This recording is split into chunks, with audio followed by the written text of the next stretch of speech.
who you are that day.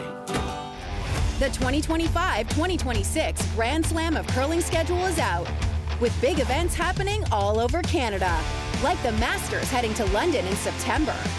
The Tour Challenge from Nice.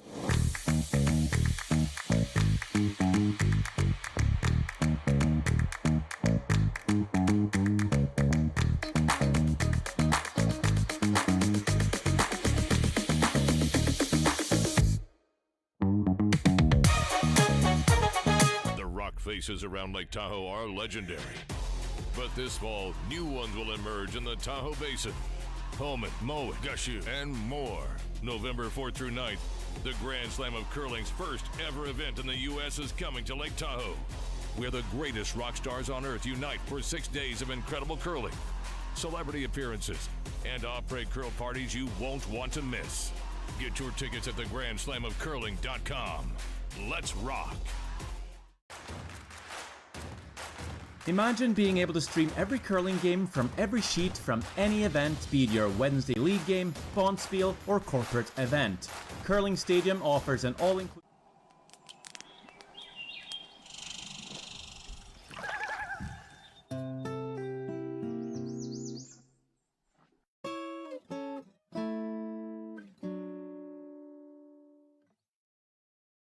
Ste.Marie Airport Development Corporation, owner and operator of the Sault Ste. Marie, Ontario, Canada Airport, is proud to support the Sault Curlers Fall Classic and welcome all to beautiful Sault Ste. Marie. The Sault Ste. Marie Airport. Go there to get anywhere.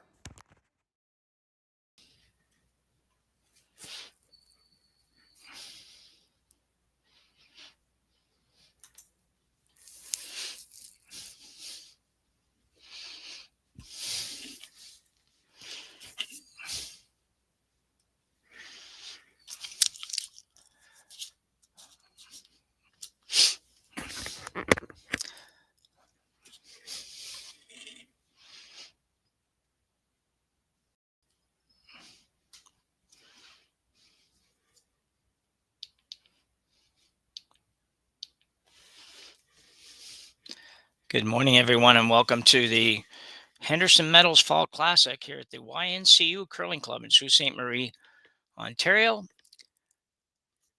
Not quite sure yet if you're getting this, but if you are, welcome, and I'm pleased to have you watching this morning. And if not, we'll get it figured out here shortly. So first draw action in the bonspiel, probably the biggest or close to the biggest cash spiel on the circuit. With a $100,000 first prize, or not first prize, sorry, total purse, but some great teams and should be a lot of fun here. Sault Ste. Marie, awesome curling club. I had the luxury of visiting there last year, and our game this morning is going to feature Jonathan Beuk from Kingston, Ontario, and Reid Carruthers from Winnipeg, Manitoba. Carruthers probably a little bit of a favorite here. They play far more and has a fair bit more experience, but certainly the Kingston squad not without their experience factor as well.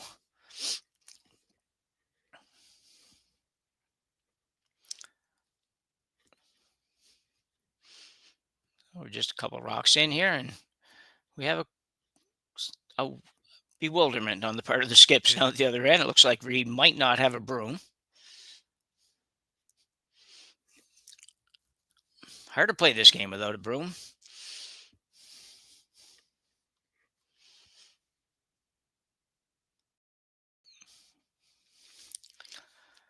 Oh, okay, so that's what they're looking for. I should have figured that out. It's looking for the 6-foot stick, as you all know probably, but just in case for those that don't, if the rock is not touching the rings, and that's what they're measuring for there with a 6-foot biter stick. If it's not touching the rings, you're unable to remove it from play, and if it's touching the center line, you're unable to remove it from the center line. So that's what they were allowed. That's one of the, probably maybe the only, but certainly one of those rare occasions where you're allowed to measure a stone at any type of measure on a stone until the end of the end.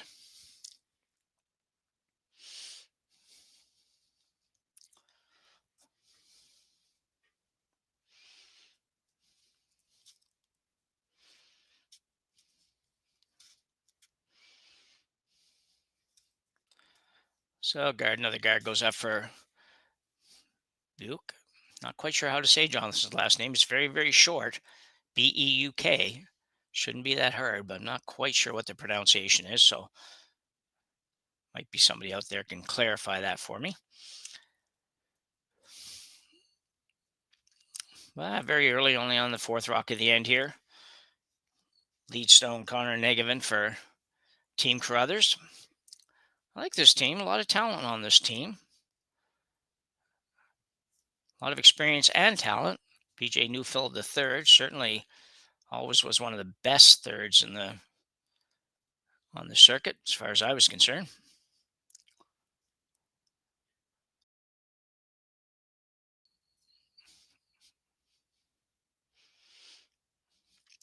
Little split there. Got 2 yellows on. Without hammers, spreading them out a little bit. It's always a good thing.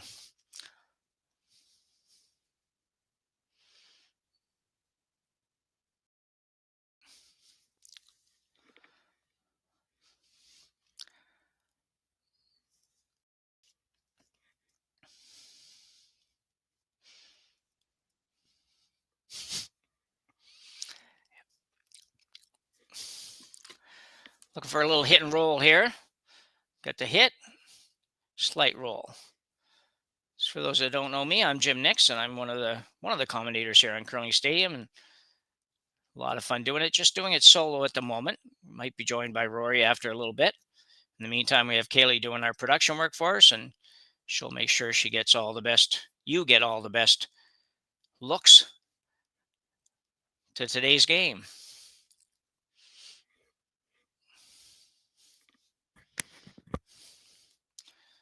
Newfield just trying to hold this a little bit straight. Looks like they're going to try to make the little roll underneath. Going to be hard pressed to hold it at all here. It's going to be probably going to roll out.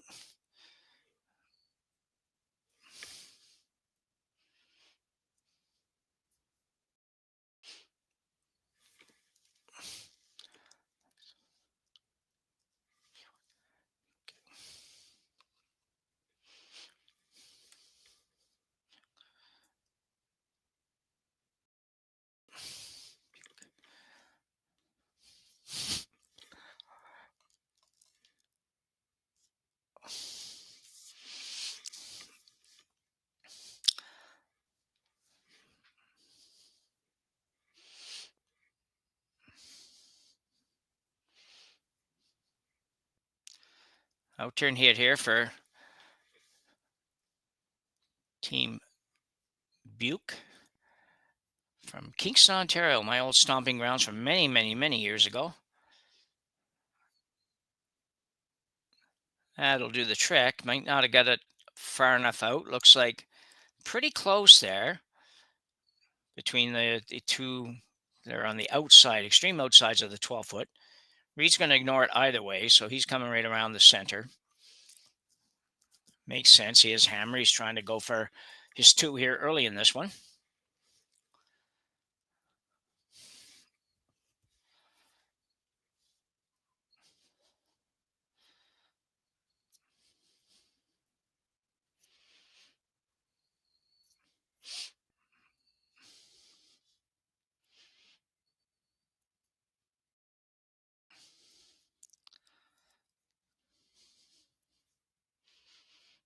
This looks pretty good. Trying to carve it in a little bit. Like to get at least partially buried, and he will. Looks like he's going to get fully buried. So nice shot there for Captain Schneider.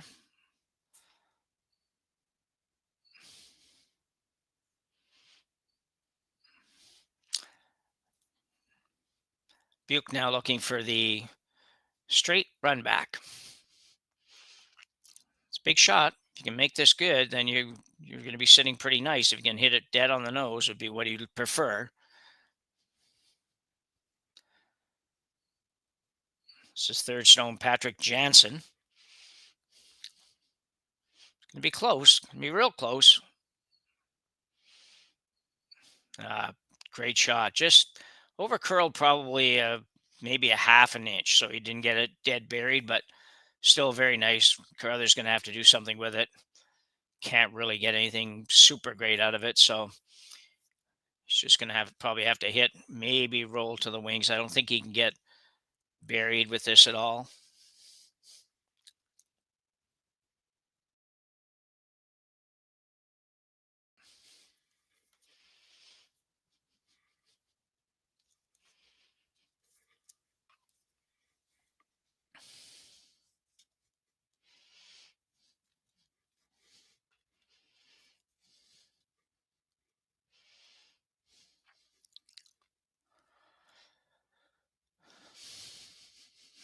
Very nice. I say Neufeld, always one of my favorite third stones, and a really nice shot there from BJ. Got as close to buried as you could get. It's probably 2/3 open, maybe even 3/4 open. Probably from the left tack, probably only maybe 2/3. But at least Jansen with a tough shot.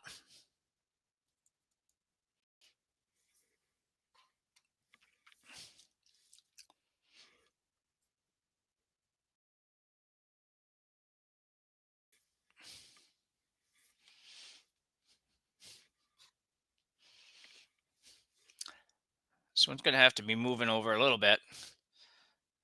They're trying to roll to the wings. Okay.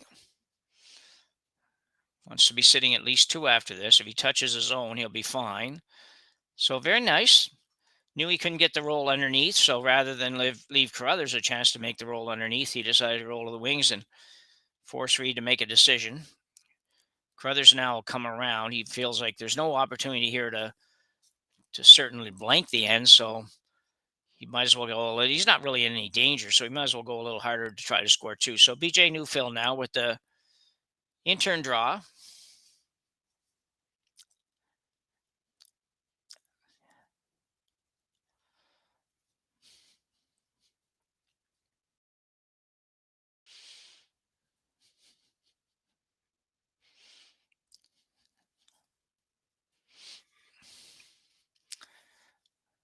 This has got to bite it pretty hard, and this looks just about perfect again. So nice shot by Neufeld. Probably a couple of ways to get this one, though. He might be able to make that out turn come around. Certainly got enough of the last one to make it. They also made the straight back run back, so they might look at that. It's not a short run back. You're talking, looks like probably, let's say 8, 10, probably 10, 11 feet to get to there, somewhere around that anyway, maybe slightly less than that, maybe like 8 to 10 feet. But regardless, if you don't make it, you're probably giving up 2. So that's the one thing about it. That's the nice thing about that shot as well for Carruthers. Sees an opportunity there, and at this level, if you're going to play, you got to play.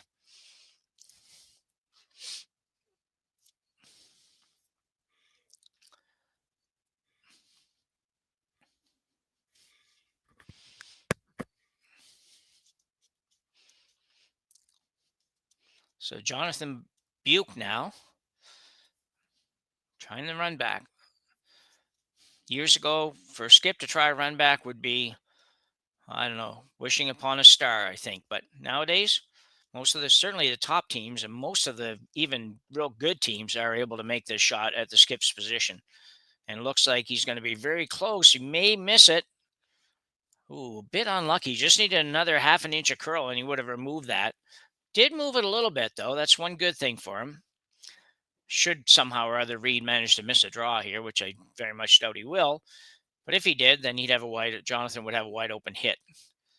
As it is, he has something he can hit and roll off if he needs to. And Carruthers looks like he's coming right around again. So we'll see what happens.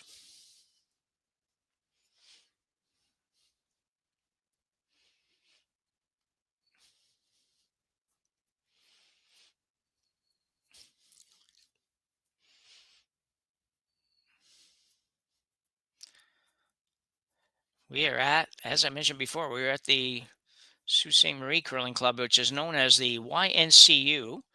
The local credit union is a sponsor of this curling club, and or naming sponsor or title sponsor, whatever the proper term is. That's hence you have your neighborhood credit union is what the acronym stands for. If you're wondering what the heck YNCU was, as I was wondering last year when I first started doing a few games with Curling Stadium, it seemed like a very odd title to me, but Makes perfect sense once you know what it is.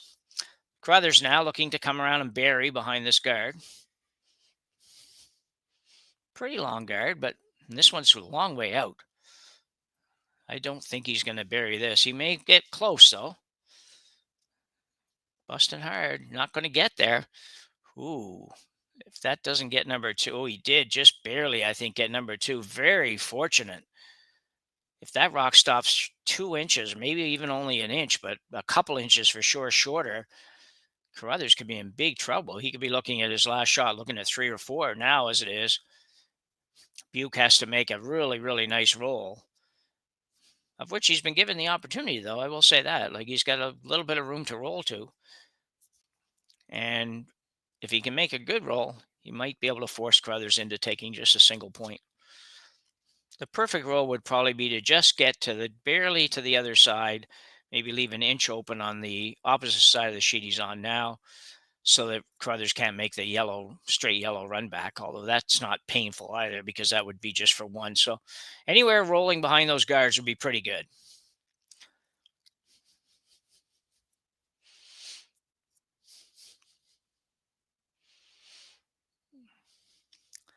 It's got to curl a lot to get the roll, though. No, I guess maybe not a lot. They're trying to hold it a little straight now. Got to curl. Get a little roll, a little more. Needs a little further. Just not quite enough. They just didn't quite get the sweep call right on that. It was tough. I mean, you don't want to try to... That's the problem with carving and whatnot is you do have... Unless you do it a lot, unless you practice it a lot, and the ice conditions are always different as well. So unless you do that, it's hard to know. Sometimes you start carving a rock in there, and once you do, there's usually no turning back. Like, you got to make sure that you're okay with where it ends up. Because if it overcurls too much, you're probably not stopping it from that. As was that one, they just needed a little tiny bit more. Nice throw by Jonathan, for sure. But Carruthers with a chance for 2 here in the first end.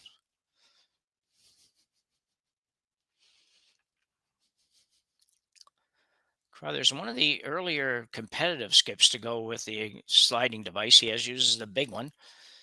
This one's got to curl a little, but he's got nice weight. Still going to make it curl a little bit more. Might get there. Looks like he'll probably be okay. The weight will probably save him. Very nice shot by Reid Carruthers. That's a perfect example why sometimes on those shots it's nice to throw that little bit of control weight that you can work with the brooms.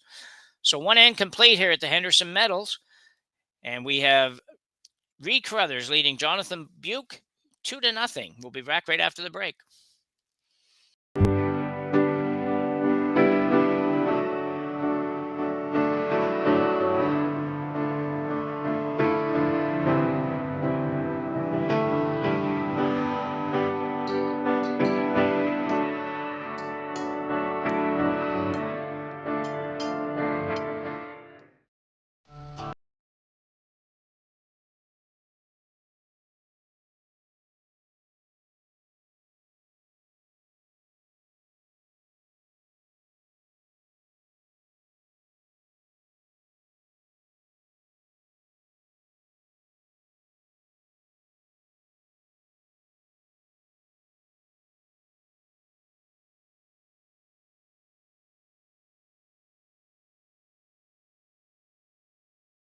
Hey Ben, what's the Aztec Safety online e-learning website again? Yeah, that would be aztecsafety.com. Fire extinguisher and firefighting, we'll send that one to Paul. Ah, now here's a course I should probably take. Conflict resolution. Power line safety. Yeah, I thought it might help me with my line calls. Did you know this Aztec website has over 100 safety courses? Jeez. Aztec Safety online course. Ground disturbance. Could have used that a few seconds ago.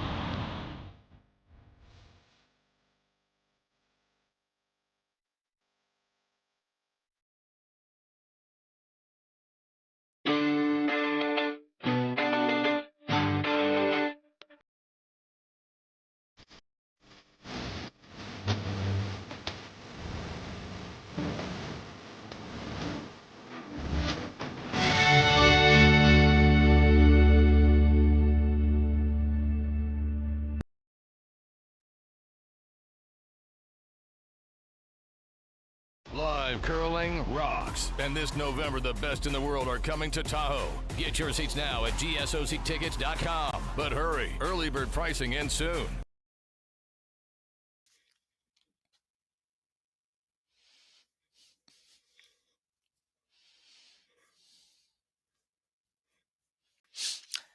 Welcome back.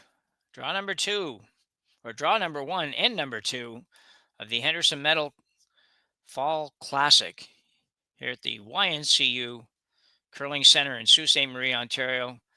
Jim Nix bringing you this game on Curling Stadium. We're going to be here all weekend long, as well as picking up some coverage of a couple of other events that are going on around the country, or at least possibly one other event for sure.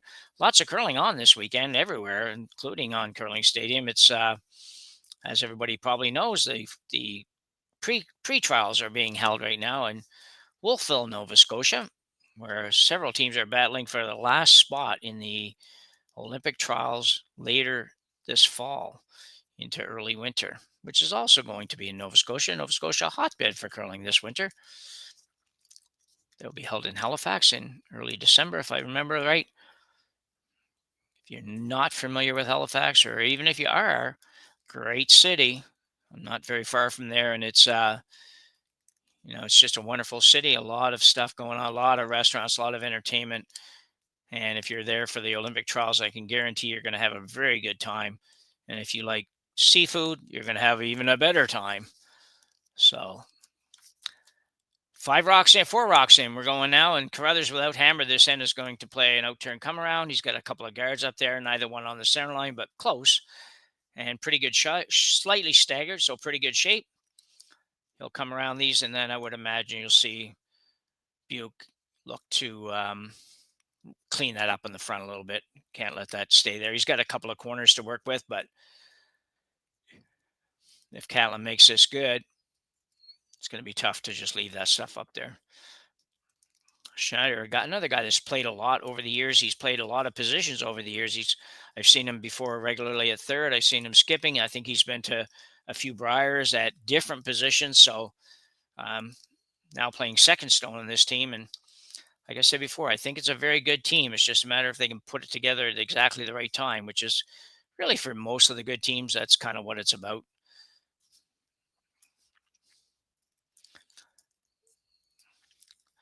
So Jonathan's not going to run that guard, which is a bit surprising to me. Going to go after the rock that's just barely on or off the 12-foot there. I'm not quite sure which. And look to roll behind the corner. Not a bad call either.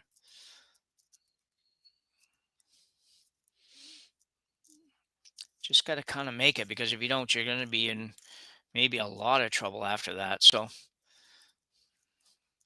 this one's got to curl a little bit. No, holding it straight.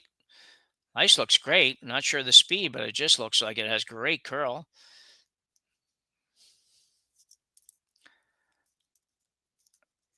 And curl rolled a little too far. Unfortunate. That had held on just a foot less. It would have been in a perfect spot, but forces Carruthers to do something with it, which opens up the back one and the, on the edge of the button there. So a very nice shot either way for second stone David Staples. Schneider with his second here in the second end. BJ Newfield on it right out of his hand, trying to make sure he doesn't clip that top gun. And he's going to roll out a lot of weight. That was probably the plan. Quite often early in the game, you haven't been out that far. If you're going to throw a hit and you're going to be a little up or a little down, I always like to err on the side of being a little up early in the game for sure. Just because historically ice doesn't curl quite as much out there, but you don't want to miss it on the inside there for sure. So Pat, we're still at David Staples here. Now looking to get a little hit and roll.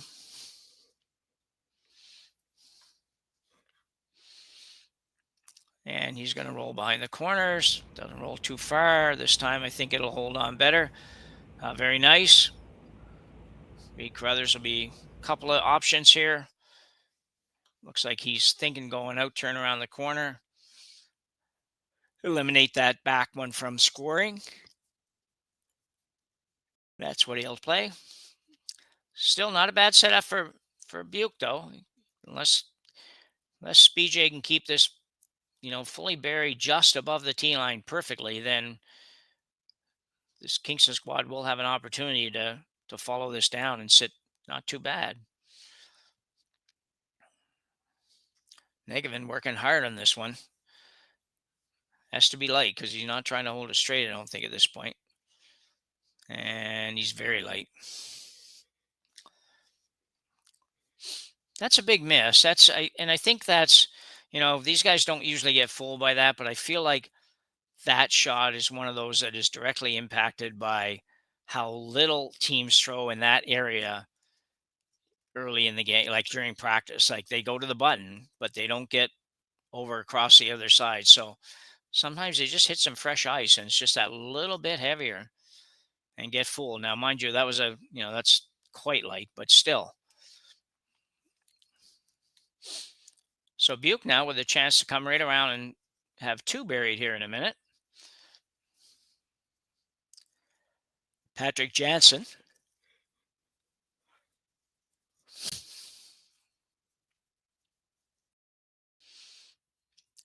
Just watching this one, not really doing too much with it.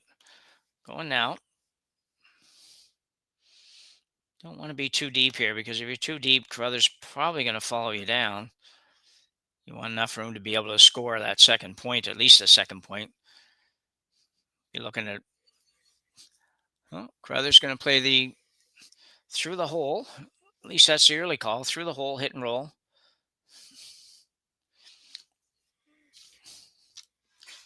Be a very nice shot if you can make it. They usually are all pretty nice shots if you can make them. BJ, nobody gets lower than BJ, I don't think. There's a few that get down there with him as far as his keeping his nose off the ice or chin off the ice, but I don't know if there's many that ever get lower. I don't know how you can get much lower. This is going to be maybe really good if he hits just enough. And he'll roll all the way over. Nicely done. Still a pretty good situation for Beuk. He'd like to keep this one just a little bit further away from the center line, we'll say, just to make that very same shot tougher, maybe a little bit higher if he could.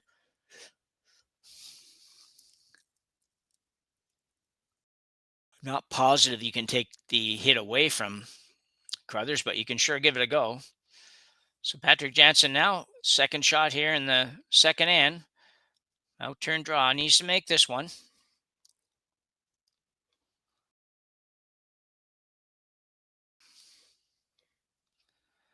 It's got to curl, and it's got to go.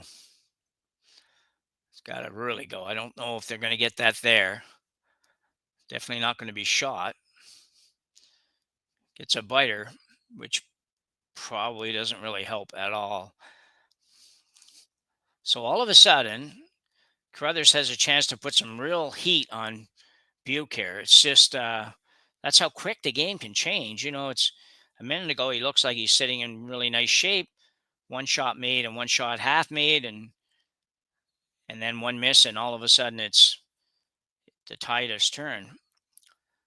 Carruthers makes this shot.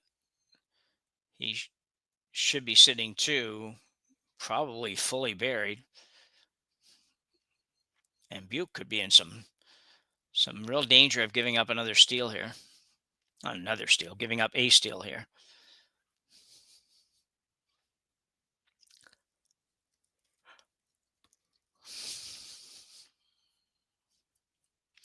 Schneider, as I mentioned, former skip and third, and sometimes that adjustment to play front end is not too hard for these guys physically. They're all in great shape, and they are probably, they sweep enough to kind of get a good judgment and weight and all that kind of stuff.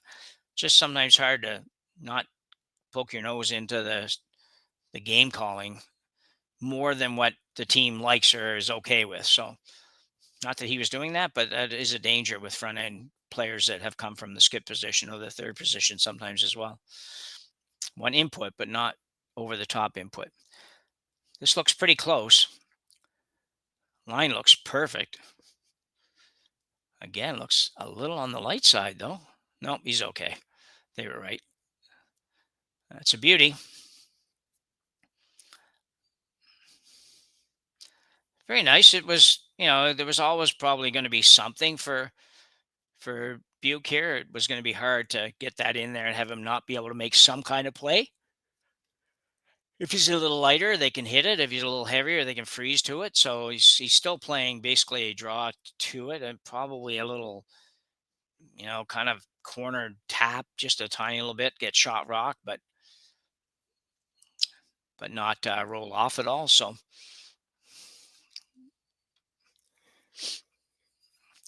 this event, triple knockout format in this event, so you've got to lose 3 times before they send you home. And it does go, I believe it goes all the way to Monday, with the playoffs on Monday. I personally am heading away on the weekend, on Sunday, I think, Sunday morning early. We fly out and won't be around for the finals. That's too bad. I like this bonspiel. We got some great guys commentating this weekend, some of the usual guys and a couple of new people, so I hope you enjoy it. This one's got a curl.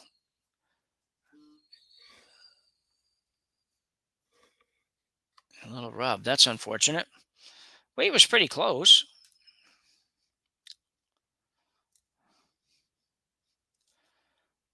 Just thinking that pretty near had to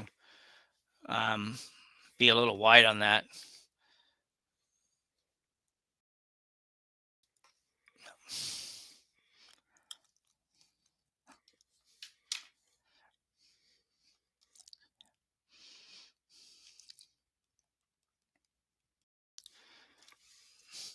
So Reid Carruthers now in a golden opportunity here to steal a point or two, because he puts this in the right place, and Jonathan Beuk is going to have a very hard time scoring, and a bit of a challenge even cutting Reid down to just 1.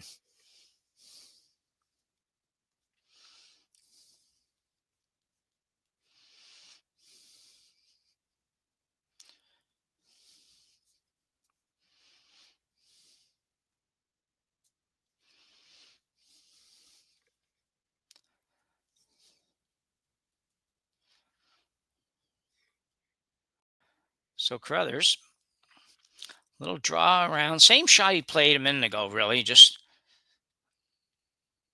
trying to take a little more of the hole away as well, I think. The other option is just play a straight guard here. You just have to make sure you don't go too far. So that's probably looks a little more like what he was actually doing. And that's going to be fine. So Jonathan Beuk's got to figure out some magic here.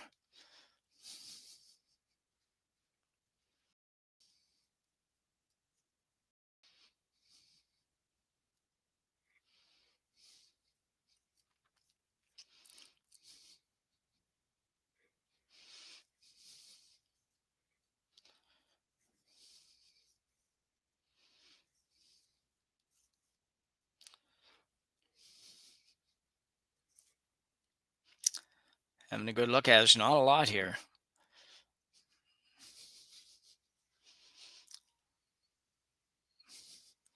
Going to come around on the out turn, and probably I don't think he can do it with that ice, though. Really not quite sure of the shot call here. I think, I don't know how he's ever going to be able to get to that and not give up more. So I think it's almost a draw. Conceding a point would be the call I would be thinking, because then he just has to hit full 8-foot. With this ice, and, we haven't really been out here, but with this ice, it looks like he's going to have to throw a heavier weight shot than that. Something in probably the back line to hack kind of weight. And I don't know that I can see how you get away without giving up 2 here. But let's see. He's out there, and he'd have a lot better idea than I do. And he also was looking at one point at a raise on the green. So maybe that's where we're going. It's just an odd place to call it from for me. Well, it looks, we can get a little more curl. Needs to get a little more curl. A little more. Oh, another close call. A couple of shots for Jonathan Beuk in this end that were not far from being off, but as a result, gives up a steal of 2. And now faced with a long road back, down 4-0 after 2 ends of play here at the Henderson Medal Fall Curling Classic. Developed over a decade in collaboration with the finest ice makers this side of the Atlantic, the Pebblehead PB5 is nothing short of a triumph of sophistication and craftsmanship. Weighing less than half its lumbering copper predecessors, yet boasting tenfold their durability, the PB5 delivers perfect, consistent ice, time after time. The PB5 by Pebbleheads.com. The apex of ice-making ingenuity for the roaring game of curling.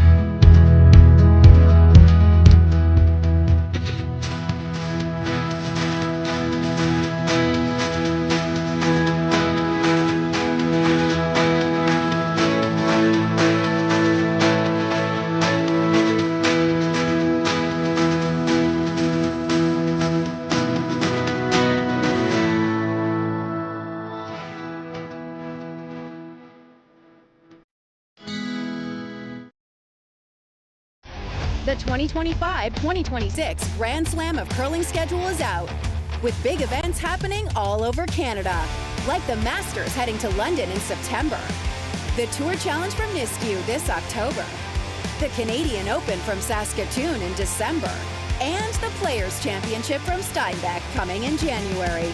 Early bird weekend and full event passes on sale now at gsoctickets.com. Let's rock!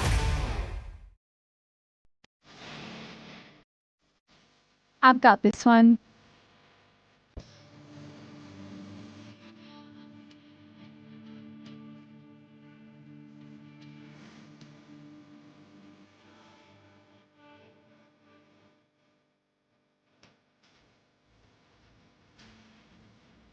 So, how is that? Wonderful. Now let's do it again. BDO Assurance, a commitment to quality.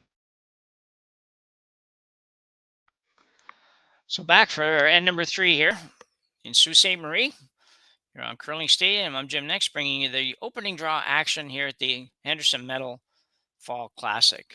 As mentioned, we are in Sault Ste. Marie, Ontario, the home of the Harnden brothers and the Team Jacobs squad from a few years back. Some of the Harnden family doing some announcing this weekend as well on Curling Stadium, so that's great to see. The Harnden Curlers are at the Pan-Continental Championships, the final year for the Pan-Continentals, as World Curling moves into a new format, which is way too hard to explain here in a couple of minutes.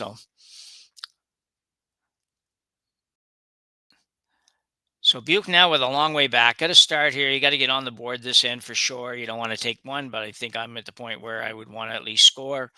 Plan here with the double corner set up to try to get 2, at least 2. It's hard to start with getting 3. So you got to kind of get 2 and then see if you get opportunity arises for 3.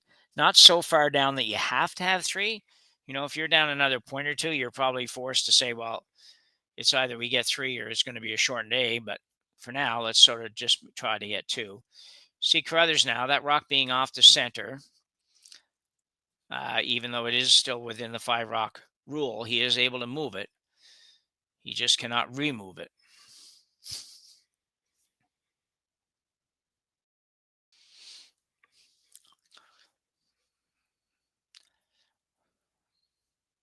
Connor Negevin hammering it. Is going to touch the front one and roll over and guard his own a little bit, maybe, or roll a little bit too far for that. Don't know if that matters. He would have liked to probably guard a little bit of that top one, but he did get rid of at least move one of those corners out of play. So Jonathan Beuk now will look at, interesting. Look at playing a little hit and flop. Really, it's more not I don't know if you can call this a hit. It's going to be sort of so that usually that signal over there to the side means like kind of a board weight shot. I don't know how that ever started back in the day. I know when I started curling, a lot of the curling clubs, if not all, had dividers. So, and these are usually made of wood. So you might tap that and figure, well, that means board weight. In other words, the weight it would take for the stone to reach. Some people say to reach the backboard, or some people say to move another rock to the backboard. So either way, it's something that's used fairly universally by a lot of teams. This looks like it could be really good if you can sneak it by that top one. And whoa, no, so close. So close for David Staples. It's been that kind of day so far, though, for the Beuk team. They haven't been that far off. I don't think they've been throwing the rock too bad at all, but they're on the wrong side of the inch pretty much consistently for these first three ends.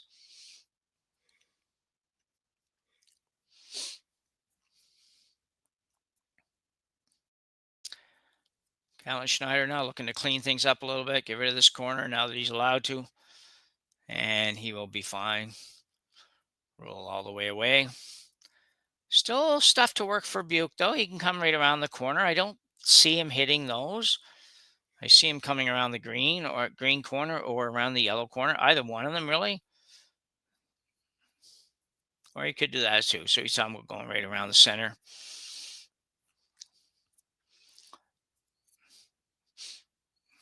I think I'd be coming around the corner. The corner of the green corner might just be a little too long. The yellow would be fine, but then he's going to run his own back, which is always not the preferred result for the team trailing. This is a tough shot, but a shot we see played quite a bit too when you come around rocks in the house, especially on ice that has lots of curl like this. If he goes to the back too far, Carruthers might just play the draw to it, despite having a 4-0 lead. Well, it's actually going to be pretty darn good. Very hard to hit it without, yeah, okay, you can get it that way, I guess. Carruthers going to hit his own, try to just jam the yellow onto the green. Certainly works, but not a bad shot, though. Another couple inches would have been good, but you don't want to go too much further because that run back's a little bit easier. So BJ, with nose to the grindstone, in this case, nose to the ice, is going to make pretty difficult shot look pretty darn easy for these guys that can throw it really hard and straight. Certainly not my generation. We didn't come from a generation that played those kinds of shots very much, so they are really difficult. If I can't see it all, I don't like it. Anyway.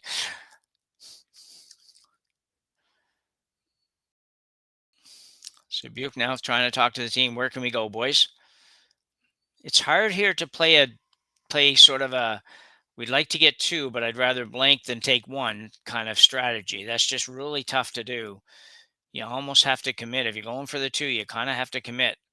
And I'm not sure this is enough of a commitment. You got to make the hit and roll. I think you can draw behind that probably maybe easier than playing this shot, than making this shot at least. But this does get rid of a rock and does actually, in theory, at least keep the blank alive. Jansen's rock. First, I think, of two. Got to hold this straight. Can't touch the top one. And almost made it perfect. Yeah, it's just tough to get it perfect. So, but a half rock open for BJ Neufeld. Well, I'm sure they'll make a play on it. These guys also are so good with the run backs that they occasionally play run backs that I wouldn't even think like here. A minute ago, they've hit a rock that they could only see about 2 inches of, but this one a little different, slightly different situation and everything. So BJ Neufeld playing the straight back run on the yellow. Make contact with the green at all is good enough, really, at this point. And he will, no, that's not so good. Interesting. Well, for a minute, I thought he was going to leave it right behind the yellow. Still surprised they didn't just play the intern and go after that way with the intern hit instead of soft weight hit instead of that. But like I said, these guys would probably make that shot. As far as making contact with that green rock, I bet you that they would make that, well, certainly 8 out of 10, maybe even 9 out of 10 if you're talking about just being able to make contact and remove it. So a shot that's not a difficult one for them, and pretty short run back there. That was only probably 6 feet or so, which is pretty short for these guys. So now Jansen with the in-turn draw with a chance to set up a 2. And maybe even stretch it to 3 if he could ever get behind there and Reid decided to hit the one in the 4-foot, which he probably would. If he ever rolled out, then he could come around again if you want and take a chance. It is a bit risky, but I'm a little trouble with the one camera locking up a little bit on us here, but very nicely done. Got enough curl, I'm sure, that they can't really go after the double here.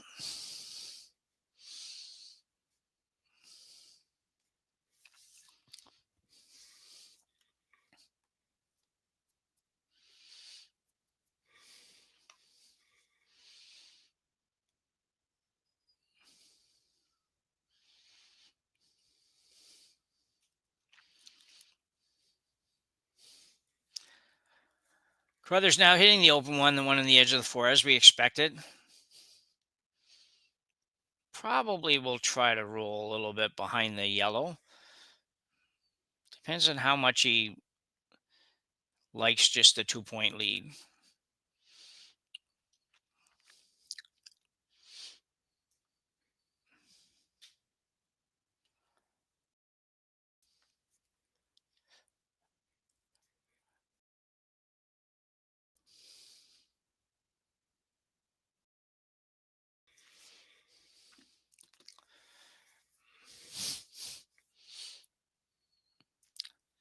And Carruthers got a nose hit here, which is all he was really looking for, to be honest. Now Beuk has a little bit of a decision to make here.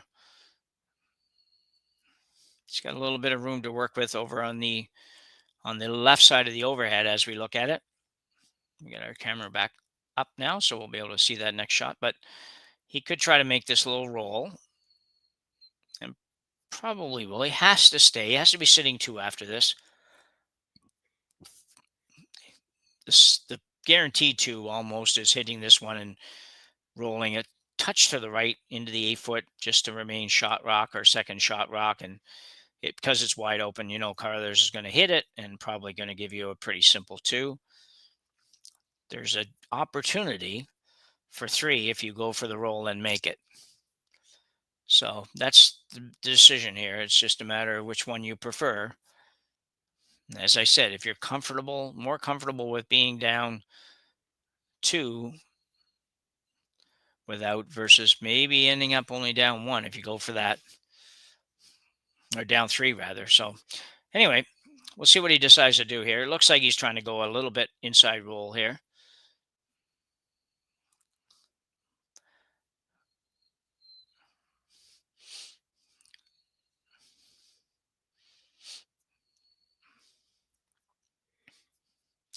So you come in, he's going to hit it right on the nose as well. Probably a little bit heavy for the roll, but wanted to be a little bit safe, like he really does. I mean, I can't fault anybody in this situation for trying to make sure they get their 2. The problem with that is that they probably needed to have, the nerve to sweep that and have it go a little bit outside. If the sweepers are letting the weight was maybe up a little bit from what they wanted. I'm not sure. I couldn't really tell the weight call, so we don't hear them at all, same as you. So we're sort of, unless they really indicate what they want, it's sometimes just a bit of guesswork on our part. So, but anyway, it was a good shot. It just does leave Carruthers with a chance to make the 2 very, very difficult. Reid Carruthers, a little bit of a wobble there, but got her back on track. If anything, perhaps a little bit in out, so maybe he might need a little help making the curl. Negaman's on it fairly early. And he'll get the roll. He'll roll a little too far, but not sure how accessible that is now. That was the problem with Beuk's shot. He just, there was a lot of room for Carruthers to roll on that shot. You might see him play the double. Can't draw for 1 here, I don't think. You've got a chance for your 2. I think you've got to take it, even though it's not a gimme by any stretch.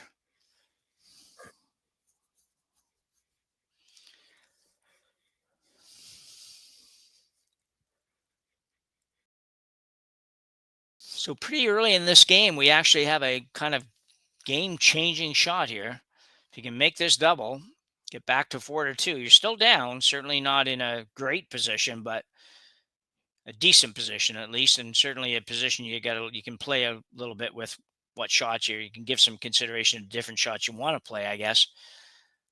If you don't make this and Carruthers steals another one, it is a long old haul back, down 5 to these kinds of teams. And Reid's team for sure is a long way back.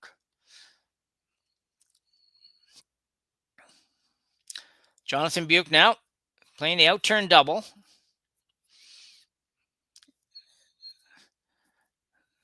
Might be close. And he will, beautiful shot by Jonathan Beuk. Well done. Very nice, not an easy double at all. And Jonathan Beuk makes it perfectly to score 2 here in the third and get back to within 2 of Reid Carruthers when we come back from Sault Ste. Marie.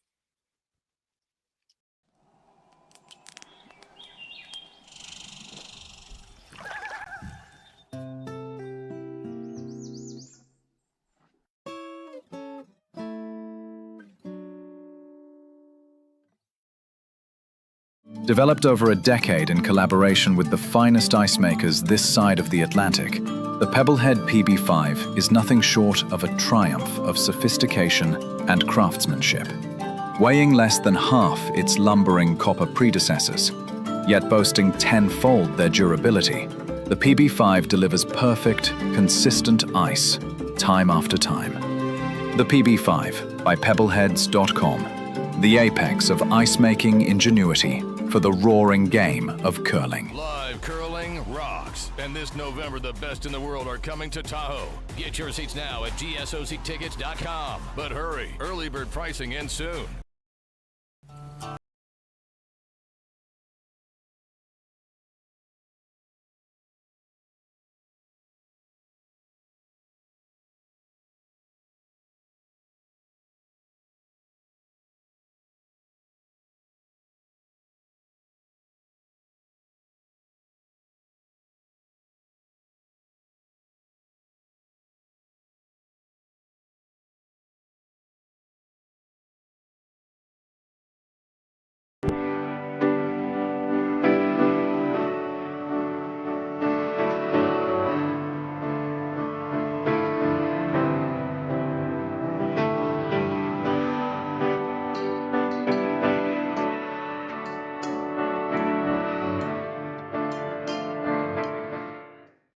Ste.Marie Airport Development Corporation, owner and operator of the Sault Ste. Marie, Ontario, Canada Airport, is proud to support the Sault Curlers Fall Classic and welcome all to beautiful Sault Ste. Marie. The Sault Ste. Marie Airport. Go there to get anywhere. So after Jonathan Beuk makes really a must-make double in end number 3 to score 2 points, Reid Carruthers holds a 4-2 lead entering end number 4 here in opening draw action at the Henderson Metals Fall Classic on Curling Stadium, Sault Ste. Marie. Jim Nix bringing you the game. Kaylee's our production genius in this one, so we thank her for her help. For anybody that does all the stuff they do in the background, qualifies for genius status in my books. So guard went up for Beuk. Carruthers comes around. Beuk's trying to come in, sit on that. A little tiny bit short, but has the makings of something.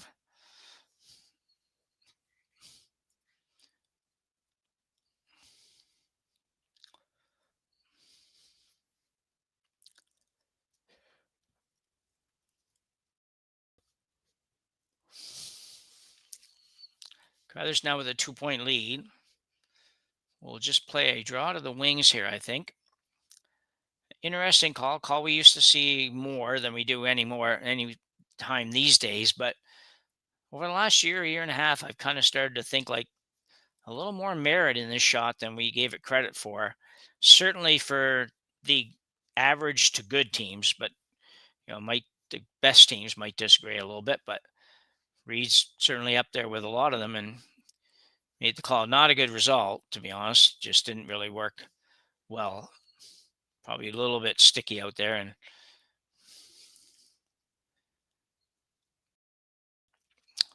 Negvin just pulled her back a little bit. Chance for a double, though. Chance for a hit and roll, first of all. And maybe even the double and sit right there buried would be a very nice result for Team Beuk.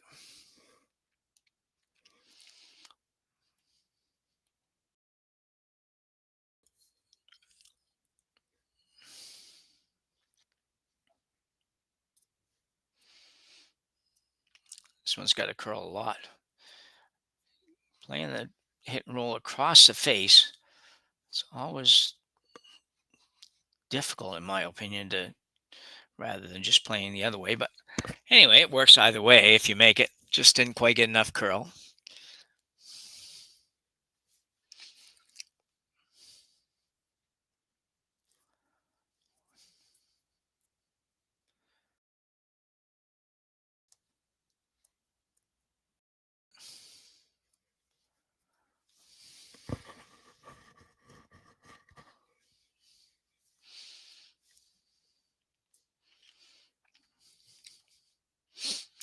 Peel the guard for Carruthers.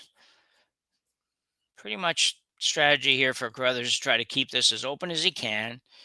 He knows that Beuk has to be a little bit aggressive, so he might be able to get his opportunity for more than one without really having to push the issue very much. For Beuk, it's the opposite. He pretty much has to go fairly hard to try to score here, or worst case scenario, just a force to one, which actually I didn't even say worst case. That wouldn't be a bad result for Jonathan Beuk at this point. Force to one, get the hammer back and keep working on that curler's math, where you try to get two, give up one, get two, give up one. And it's a little harder when you start down 4-0 though. So guard going up for Staples and looks pretty good. That'll do the trick.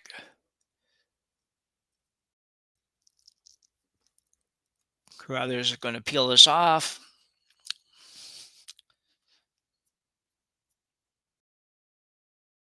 Catlin Schneider will be throwing his second here in the fourth end.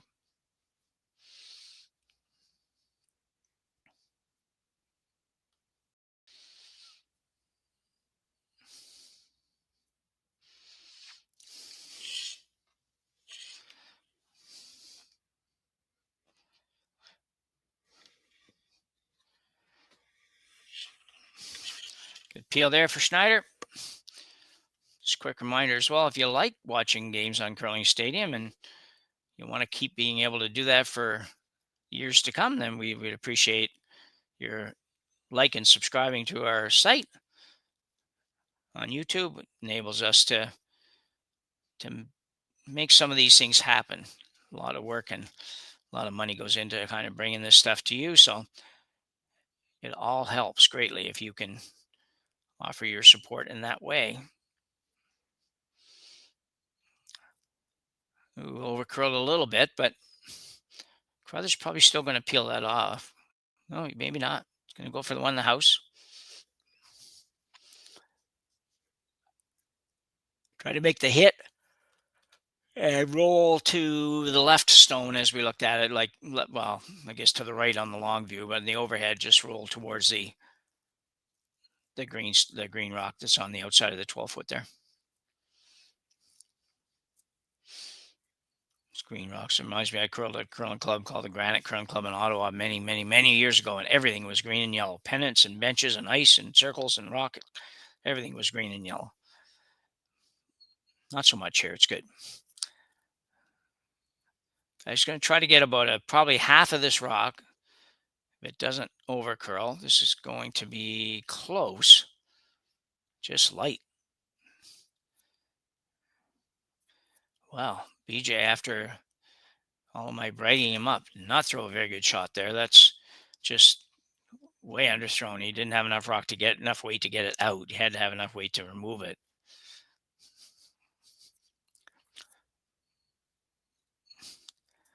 Still shot rock, Carruthers, but much more appealing possibilities for for Beuk than there was a few minutes ago. So looking at a couple shots, looking at the outturn draw through the port to the back yellow, and had been looking at, maybe the hit on the yellow and just flopping him behind the guard to provide more support to the one he has there. He might even be able to make the double and roll, but he's opted for the outturn draw. Good call here, I think.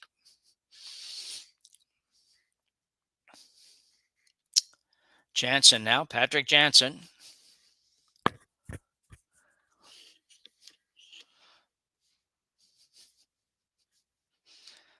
This one has got to curl a mile. Here it comes. It does go so hard when it hits that hog line. Ooh, could have used, he got a little rub. I was going to say he could have used a little rub, but he did get it. I'm not sure what's happens on. They've had a couple of those that just didn't curl the way they thought. That was a tad heavy, but not very heavy, and never really came close to getting near that guard. So it worked out perfectly. It probably worked out as good or better than you could have made if you got through the hole. So BJ now looking at running the yellow on the green, on the high green.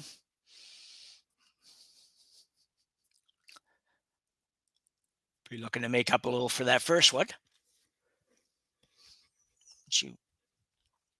This one's on its way. Lots of weight on this. And it's got to curl a little bit more, and it will probably. It will, and wow. Tell you what, that's a lot of yellow rocks in the house now if you're Jonathan Beuk.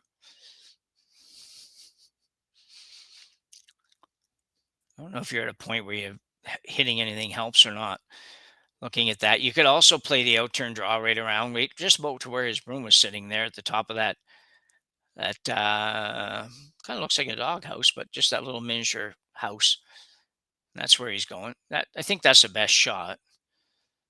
I don't like the hit and roll at all, because if you don't make it perfect, then you open up your back one, and now you're not even going to be shot rock. This way, at least, if he makes a good shot here, he'll be sitting 2 when he's done. And not a real hard shot. It's basically just a draw to the tee line. Just got to manage it a little bit as around those guards is all.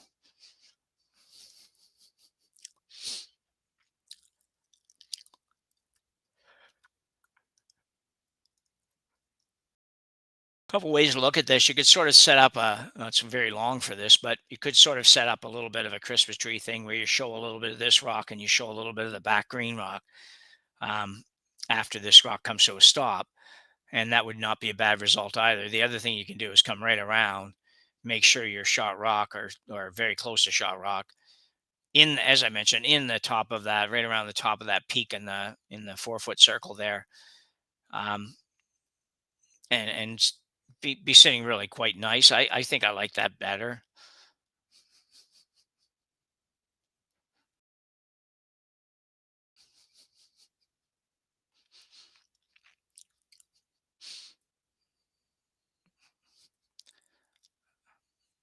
Starting to move now. I'm not going to say every time I say, well, it's really got to curl. Curls plenty, so I'm not going to go there. And it looks like it's going to be very nice. Just maybe got to die a little bit. Want to get right over there. Nicely done. Probably possible for Reid to get it. Jonathan Beuk has come alive here. Last couple of rocks. Couple of ends, I guess, really. It was just a little unlucky in the second. He had two shots that weren't that bad, and he ends up giving up 2. So Catlin going down to have some input. Be interesting. Lots of options on shots here.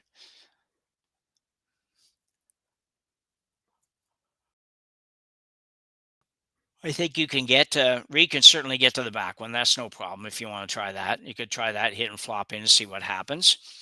So that's a possibility. He can probably get to the one that Beuk just threw, because he can buy the guard by a mile, like by a foot or more. So Reid could throw a little more weight, enough weight to move it out and flop just in front of his own there. He could do that. Could go after this on the in-turn with he could run his yellow into it and maybe get them both, although I don't get in the second one is going to be really hard.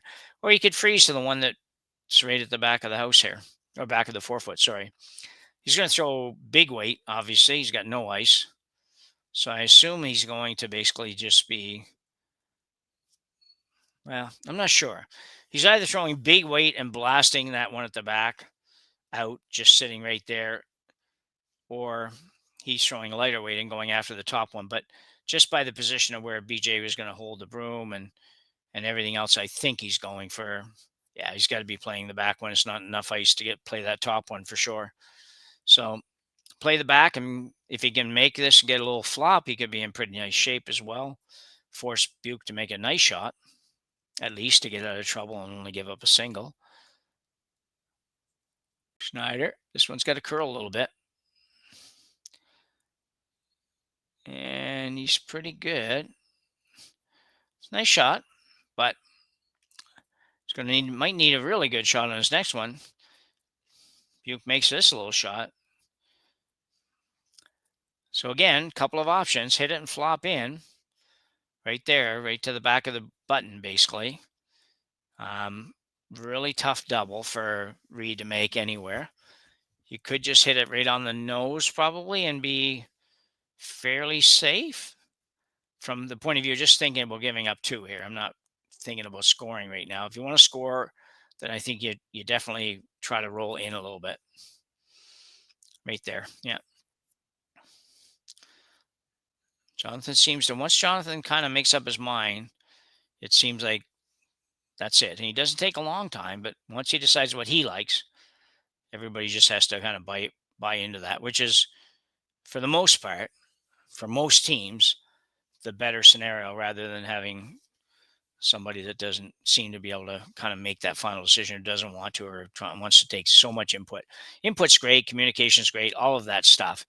And you can't just be like a little dictator out on the ice. You got to have, use the team that's brought you here and everything else. But at the same time, sometimes we found, particularly this year, sometimes those conversations have just dragged on and on and on and on. So nice to see somebody that really doesn't take very long to make a call. So big shot here, another big shot for Jonathan Beuk. If he can make a little flop here, he could be in very nice shape. Signaling maybe up a little bit, so they're going to get on this. Got to go really quite hard. If you can get it over a little bit more. Now they're going to try to hold it straight right there and not get it over there. That's a good shot. Actually quite good. Never really thought about him going that way, to be honest. I thought he was going to go the other way. But very nice shot. I don't think Carruthers can do anything other than figure out which way is the easiest way for him to score. Scoring 1 here is not bad for him. He's up 5-2 after 4 ends. I think you're going to take that at the start of the game, no matter what. There is a possibility here, and he's going to play it maybe. Probably figuring he's going to be hard-pressed to outdraw any of those, and maybe hard for him to score. And I don't necessarily disagree, although I think the in-turn to the back one is fairly easy. Reid is going to play the slash double takeout here for probably what would be 2 points if he makes it. I don't know that the shooter will stay here, and really, unless you got really unlucky, you will score here or you will do no worse, than give up 1. It's a hard way to score, though. But Carruthers, again, same, just like Jonathan. It didn't take too long to call it. I think this is going to overcurl. And it will. And he will give up just 1. Almost. Oh, no, maybe. What do we got? Yep, just 1. Fortunate to only give up 1 there. So Jonathan Beuk, with a nice steal of 1 here in end number 4, has found himself right back in this one, trailing 4-3 as we go to the break here at the Henderson Meadow Fall Classic on Curling Stadium, Sault Ste. Marie. For over 20 years, the Sandra Schmirler Foundation has granted more than $9 million to hospitals across Canada for life-saving equipment for premature and critically ill babies. In the past 4 years alone, $4 million has been granted thanks to the curling community's incredible generosity. The need continues year-round, and with your help, we can ensure every baby has the chance to grow up and become a champion, just like Sandra.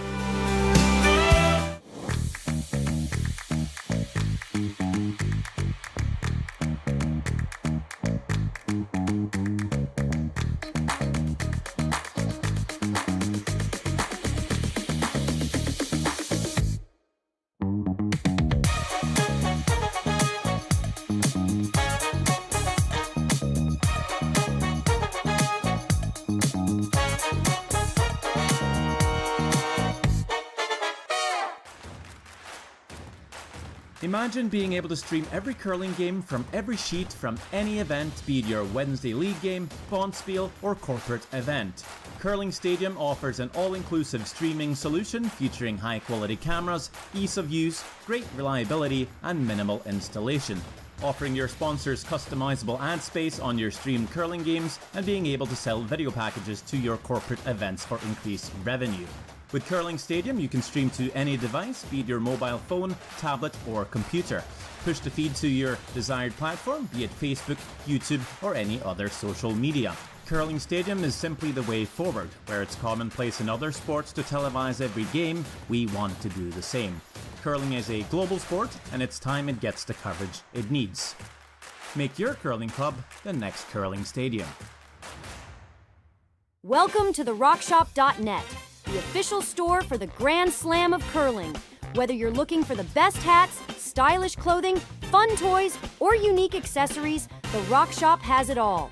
Shop online anytime at therockshop.net for exclusive Grand Slam of curling gear, or come see us in person at your next event. Therockshop.net, where fans find their favorite curling gear.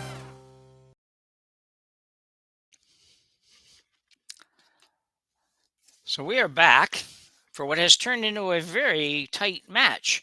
Started out looking like it could be a game that would end pretty early as Carruthers scored 2 and then stole 2 in the first 2 ends. But Beuk fought back, made some nice shots in the third end to get 2, and then again in the fourth end made a very nice final shot to steal 1 and darn near stole 2. So 4-3 Carruthers with hammer going into the 5th end of play here at the Henderson Metals Fall Classic. Jim Nix with you on Curling Stadium. Kaylee working the production side for us.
Hey Ben, what's the Aztec Safety online e-learning website again?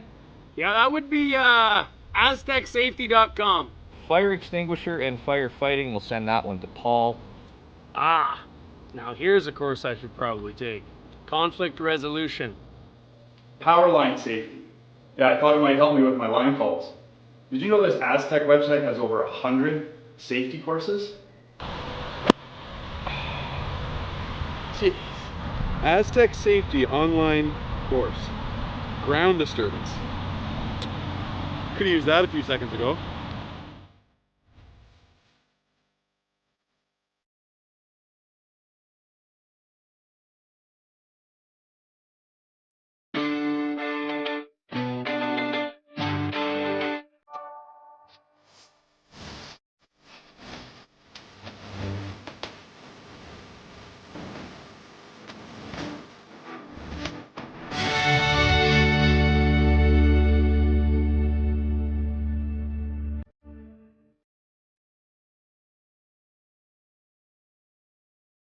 Live curling rocks. And this November, the best in the world are coming to Tahoe. Get your seats now at gsoctickets.com. But hurry, early bird pricing ends soon.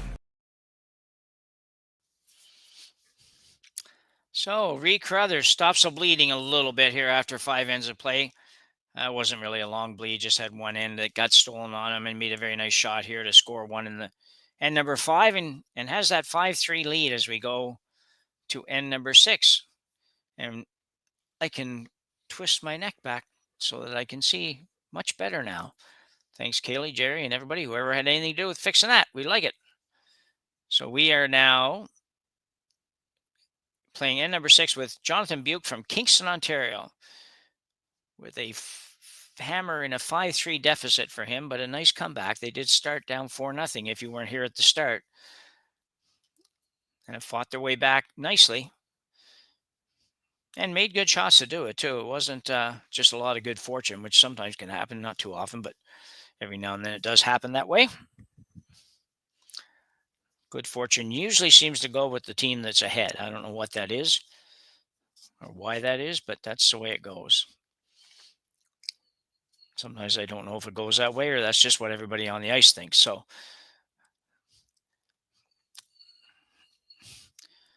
nothing happening right now. We are, there we go. Just fighting the technology just a little tiny bit this morning. Who knows why? I don't know why. It's our guys could tell me that, but they usually don't like to tell me anything because I don't know what they're talking about most of the time. But nice job getting it fixed, and nice that we can now see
Interesting call. I don't know that the rock at the back of the house, I think, is on, so I don't know that. I don't know if I really get this one, to be honest, but whatever. I think I'd be coming around with something with a draw rather than playing a hit, taking a chance of rolling out or anything like that. But they've been pretty good for the last 3 ends, so we'll let them call it what they like. Sweeper going really hard.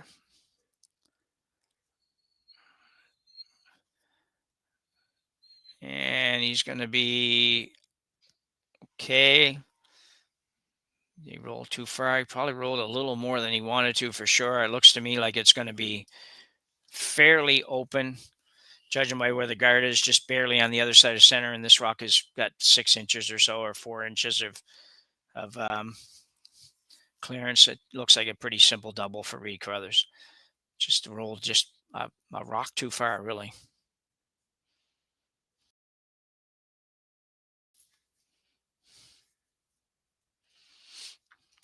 So Reid Carruthers with a chance to bring the blank end back into play here. Reid not having hammer, but if he makes this double, again, that rock at the back is a scary one. That one at the very back that might force Beuk to take a point that he doesn't want to take.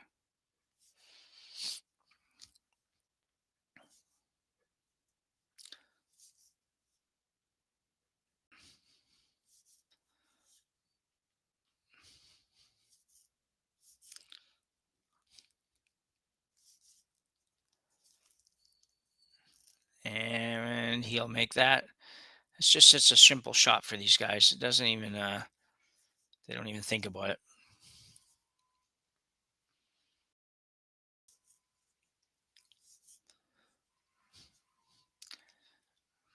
That's the problem now. So now Beuk is forced with the same kind of decision.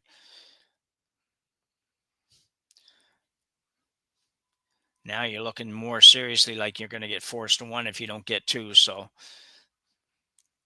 just I probably would not say I love the way they played the last 2 or 3 shots. I think they were in a better position. Could have been in a better position than they were, but like I say, I'm not throwing them. So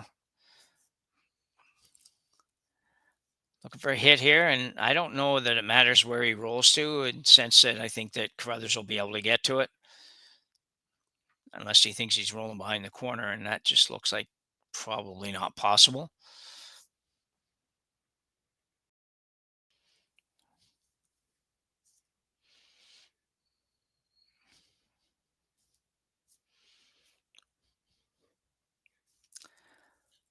Jonathan Beuk out of Kingston, Ontario. I think one of the nicest cities in southern Ontario. Playing this fairly lightly. Might be actually trying to make that roll to the outside. He does that. Wow, so close. That was a great effort. Really nice effort by Jonathan Beuk. Just needed another probably, I don't know, maybe an inch, maybe less than an inch of curl, and he would have actually buried that behind the guard. As it was, he probably got a centimeter or less. So pretty much wide open for Carruthers, but yeah, just good try. Unfortunately, I think Beuk's probably going to be forced to make a hit and stay here for 1. But we shall see.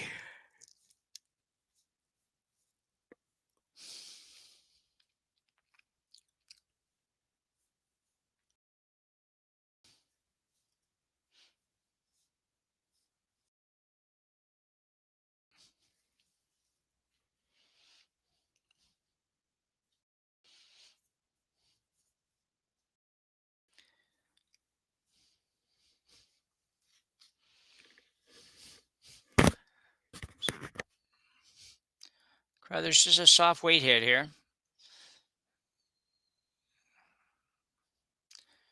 Interesting slide. I thought he slid a little wide and steered it back, but probably not. They usually have to jump those when somebody does that. Nobody jumped on this one, so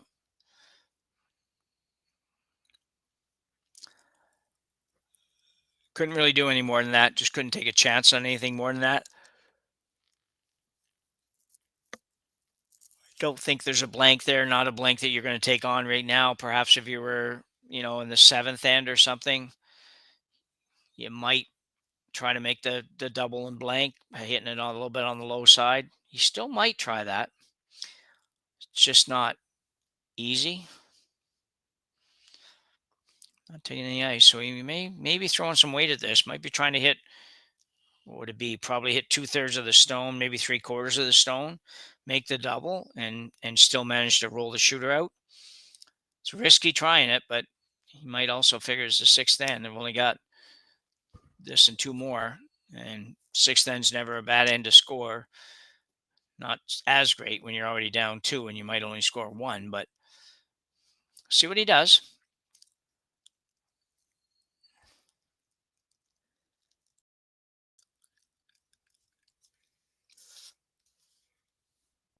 Sweepers are David Staple and Scott Chadwick. Not touching this, though. That doesn't spell good. No, he's playing okay. He wasn't even trying to double. Made it, but wasn't trying. You can see how tough that would have been. He would have had to throw that like a rocket because he would have hit it the exact same spot. But good shot for Jonathan Beuk. He'll pick up one. He'll trail going to end number 7, 5-4 here at the Henderson Metals Fall Classic on Curling Stadium. Developed over a decade in collaboration with the finest ice makers this side of the Atlantic, the Pebblehead PB5 is nothing short of a triumph of sophistication and craftsmanship. Weighing less than half its lumbering copper predecessors, yet boasting 10-fold their durability, the PB5 delivers perfect, consistent ice, time after time. The PB5 by Pebbleheads.com. The apex of ice-making ingenuity for the roaring game of curling.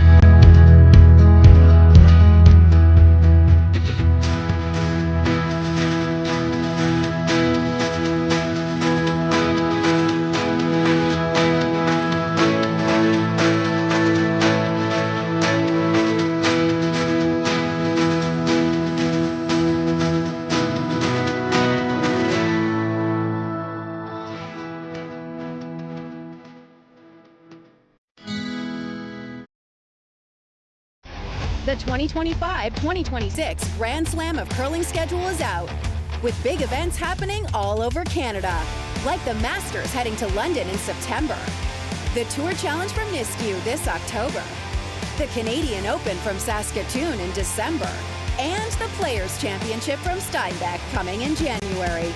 Early bird weekend and full event passes on sale now at gsoctickets.com. Let's rock!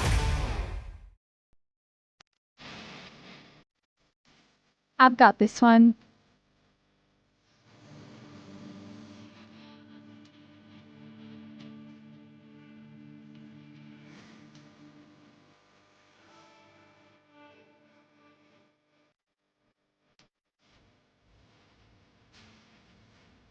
So, how is that? Wonderful. Now let's do it again. BDO Assurance, a commitment to quality. So 2 ends to go in regulation play, as they say here up in the Sioux. We're at the Henderson Metals Fall Classic. Jim Nix, you're watching on Curling Stadium at the Sault Ste. Marie, your neighborhood credit union curling center, Sault Ste. Marie, when we have a squeaker. We have a 5-4 game. Reid Carruthers leading. Jonathan Beuk out of Kingston, Ontario, trailing by 1 without the hammer. But a pretty nice setup. Got a couple of rocks on the center line. So again, not able to remove those for at least one more shot. It's probably a very necessary rule change, to be honest. I think we've had a lot of rule changes over the years and lots of reasons for rule changes, and not always my favorite rule changes happen, but I think this one was very necessary and a good idea. Trying to create some offense, create some excitement, make sure people still want to watch and everything that goes with that. So club curling, I don't think you even need that rule, but most clubs play it still. It's just kind of, to me, unnecessary, but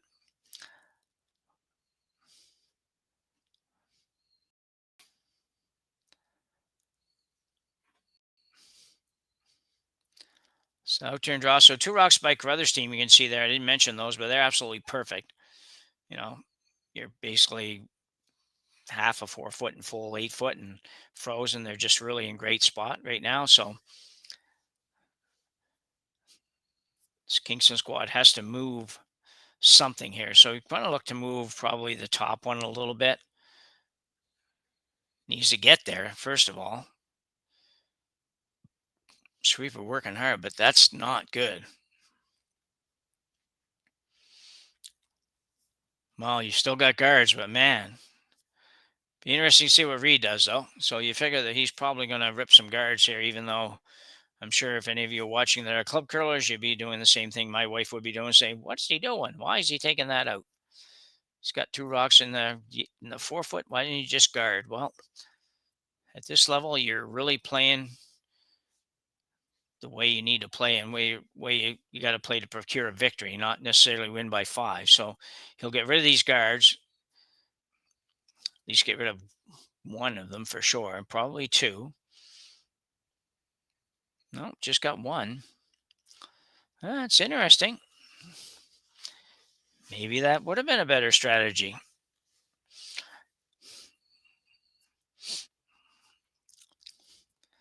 This will be an interesting call. You kind of have to make a bit of a move, I think. You're only, what, three rocks into it so far on your 4th rock. It's going to guard again. Probably after seeing what Reid did on the last one, he's thinking, well, if you peel that, he'll probably peel this one.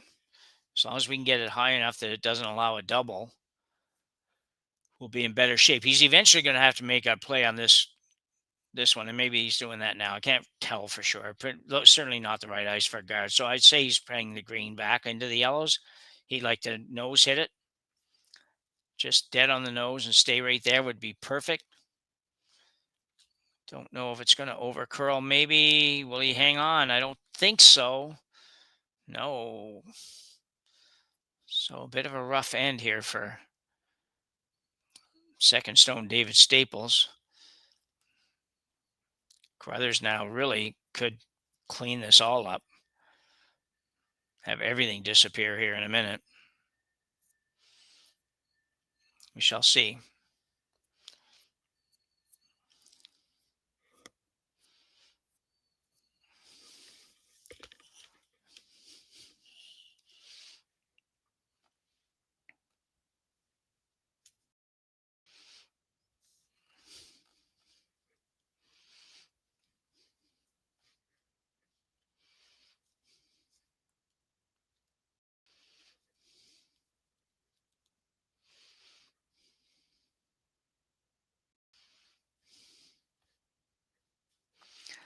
Looks like going to play just a second here until we figure it out. Looks like he's going to peel 1. Not going to play the second one. I thought he might take a chance to get rid of both of these. I think you could hit it on the high side on the outside and get rid of everything. Probably one of your own, but at least get rid of everything. But he's opting to play to remove probably just one of these green ones, probably the second one. But might not really matter. He just gets that one. So you're going to play a little defense and a little offense there. Basically playing a little get rid of a guard and give yourself a guard back. I don't know. May live to regret that, but so far it's not much of a problem. 4 rocks to come. There's not a lot out there now. So Beuk looking at, what can he do? Well, you might look and think, well, he could run the green in there, and he could. Probably make the double even and have shot rock, probably 2/3 buried, but a lot of things have to go right. If they go a little tiny bit wrong, he ends up with nothing and no guard. So he's going to come right around this guard, come right around to really the button or just behind the button. Force Reid to make a decision as well. Reid probably will go out and rip guards. But for now, we got to get this shot played. So Patrick Jansen now throwing an in-turn draw.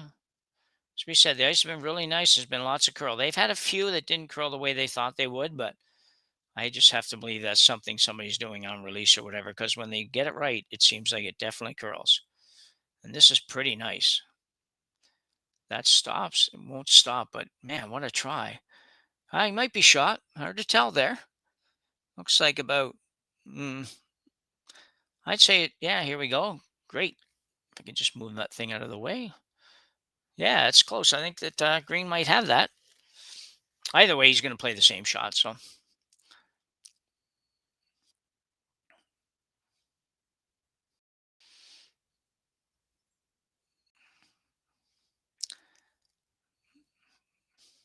just having a little chat about this. What do we do?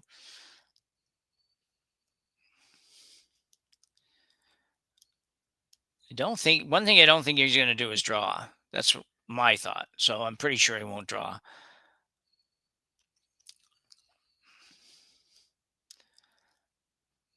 He could play this yellow one on the high side by BJ's foot, get rid of the yellow and the green, and just leave no guards there. And really, Jonathan doesn't have, he's putting a lot of faith in that rock at the back of the 4-foot, number one being shot rock, but at least being a solid number two. That means he wouldn't give up more than one. He'd be down 2 with coming home, which is, a little bit manageable. It might not get you the victory, but you probably could get yourself to an extra end at least, which isn't the preferred way, but it's hard to get 3, especially when the other team, all they want to do is make sure you don't get 3. Anything but that is satisfactory in their mind. But so he's going to run the yellow, and I don't know for sure if he's running the yellow into the green or if he's trying to run it straight back, but I can't believe he's going straight back with it. So I think it's looking at a double peel attempt here.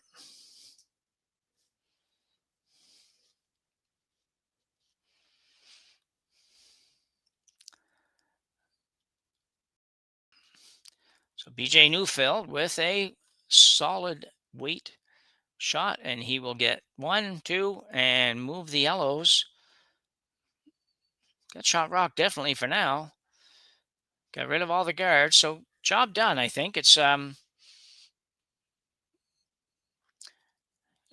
tough situation now for Beuk. Going to be interesting to see what he plays. I think he's going to guard.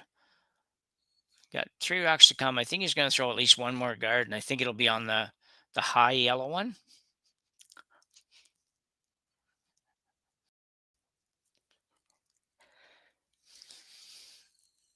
Yeah, I could do that, but looking at maybe playing a little hit and roll of the open and sit 2-3, and that's probably you might get out of the end without giving up 2 there, but pretty risky. You could also hit if you wanted to. I mean, if you want to do that, then you might as well just make the double on the yellows and hope that Reid doesn't make a double back. So once again, they don't take too long, which is great. This game has actually moved along very, very nicely. Certainly earlier in the season, we being us guys behind the mics and stuff and people trying to watch were a little bit, a little unhappy with pace of play. It was really, really slow. We had lots of 3-hour games and stuff like that. It was crazy, but this game has moved right along. So really pleased, and kudos to the boys for making that happen. And looks like a guard going up for Jonathan Beuk. And as I mentioned, they don't take very long to play, call. And neither team, really. Carruthers' team, every now and then, a little tiny bit longer, but nothing. You don't get the whole team down there for every shot, which we saw a few times earlier this year. So looking at our center guard here, looking to go right on the center line if that's where he wants it. Right, it's where his broom is. So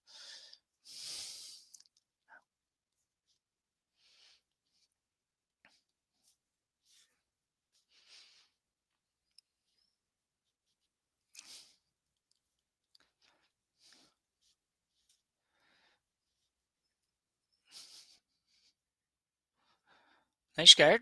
Well done.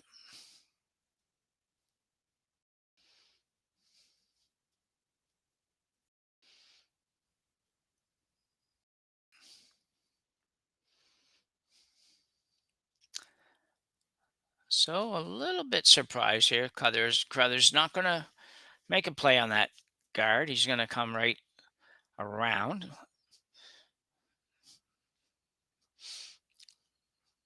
Freeze right to his own wouldn't be bad. Anywhere in front of it's probably not terribly bad. Just don't see that very often. They usually don't leave that rock out front.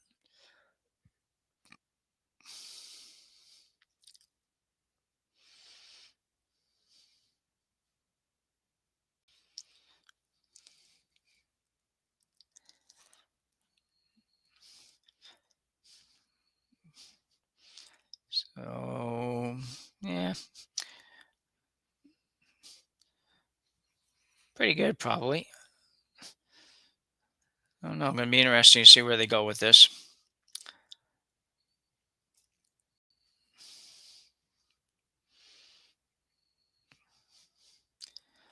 Looks like kind of giving up a hope of getting shot rock. Almost trying to figure out where do we go to make sure we don't give up 2. Maybe set up something for his next shot, but I'm not really seeing that either.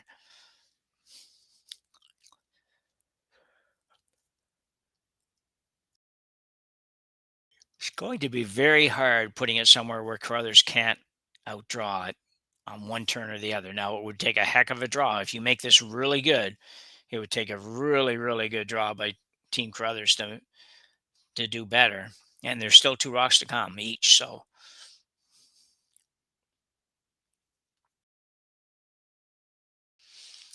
So we settled on the in-turn draw, basically the same draw he had Jansen throw a couple of rocks ago, where went just to the back of the 4-foot there. He's basically playing the same shot with a hope of being a couple feet shorter. I don't think he can get shot. It maybe if it came in really hard at the end, you might be able to just sneak the yellow one and hang on to be shot. But man, that would be you wouldn't want to be trying to make that shot, that's for sure. Or having to make that shot, I guess would be a better way to put it.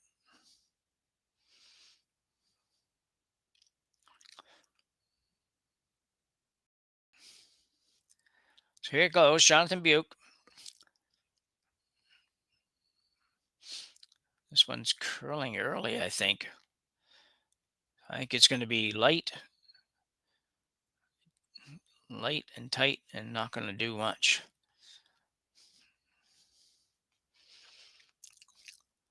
So not helpful at all. Doesn't hurt you, but it's not going to help you any. So it does leave the exact same shot, which Carruthers now will probably play. Leaving the out turn, which I think is also there. I mean, it's certainly, ice is curling enough that I think you can get to that edge of the button on either turn. There's just not a lot of wiggle room.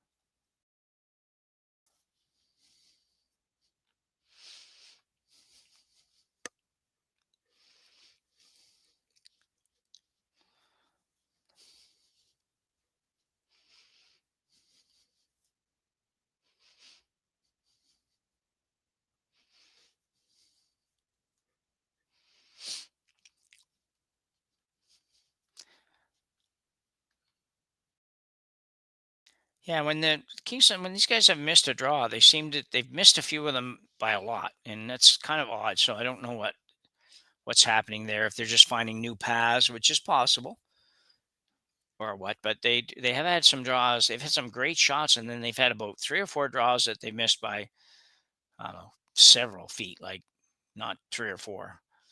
So Carruthers now playing the shot that Jonathan Beuk was trying to play. You can see how good it comes in, and it might have been possible to actually get shot rock if everything had been absolutely perfect, but he's in a heap of trouble now.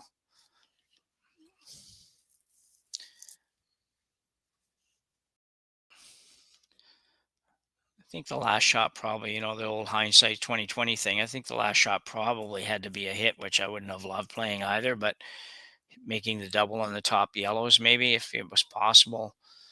Anyway, here it comes. So gone to the outturn side, and he literally has to get closer than the yellow that's on the edge of the button,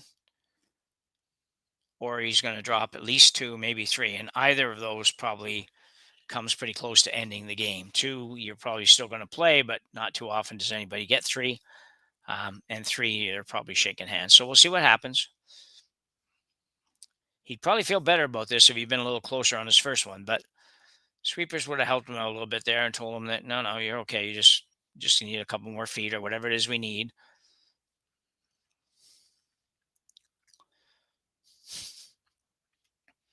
Working hard on this. Line looks pretty good, I think. If you can sneak it by that top one. But problem with that, will he get number... Well, it's a great shot. he's just not going to get much out of it. So I think yellow now is sitting 2. Kaylee can give us a, yeah, here we go. So, oh, maybe not. It's really a lot closer than I thought. Well, I'll tell you what, if he got number 2 there, that was one heck of a shot. And even if he didn't, it was still one heck of a shot. Carruthers can probably move it. I don't know how aggressive he'd be at doing it. If he doesn't think he's number 2, he's not going to hurt himself because he's never going to throw enough weight that's going to disrupt that one that's on the button. He can play the same shot he just played, though, and just tick the yellow a little bit on the outside and scores 2 that way.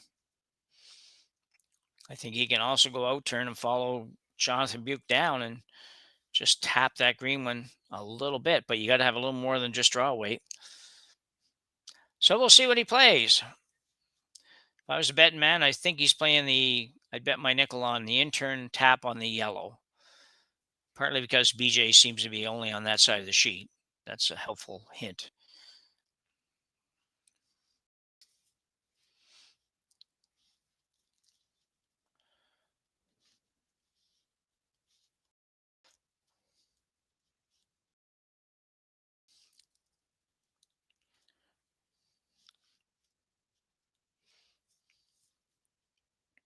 On its way.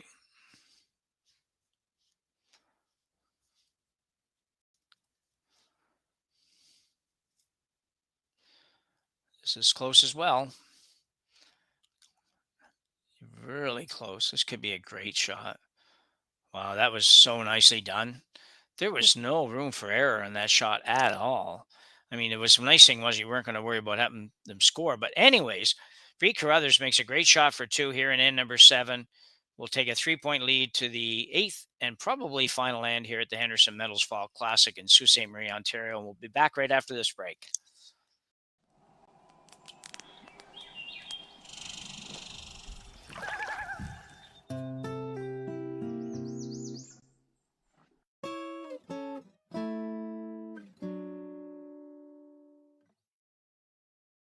Developed over a decade in collaboration with the finest ice makers this side of the Atlantic, the Pebblehead PB5 is nothing short of a triumph of sophistication and craftsmanship. Weighing less than half its lumbering copper predecessors, yet boasting 10-fold their durability, the PB5 delivers perfect, consistent ice, time after time. The PB5 by Pebbleheads.com, the apex of ice-making ingenuity for the roaring game of curling. Live curling rocks. And this November, the best in the world are coming to Tahoe. Get your seats now at gsoctickets.com. But hurry, early bird pricing ends soon.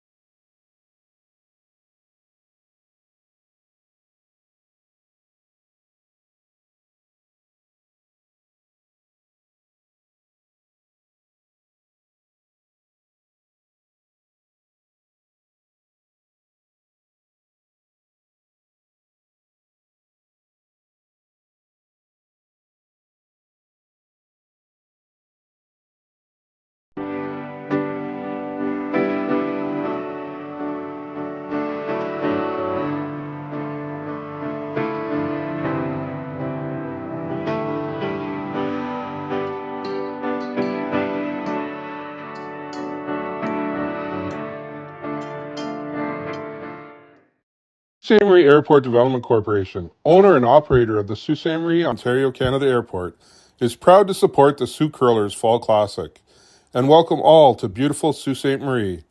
The Sault Ste. Marie Airport. Go there to get anywhere. We're back for end number 8. In this game between Jonathan Beuk from Kingston, Ontario, and Reid Carruthers out of Winnipeg, Manitoba. Jim Nix bringing you this one on the mic, and Kaylee doing our production for us, and we're pleased to have you along for what will most likely be the final end here in this one. Certainly not impossible to score 3, but a lot of things have to go your way, so Jonathan Beuk will try to make that happen by starting with a couple of guards.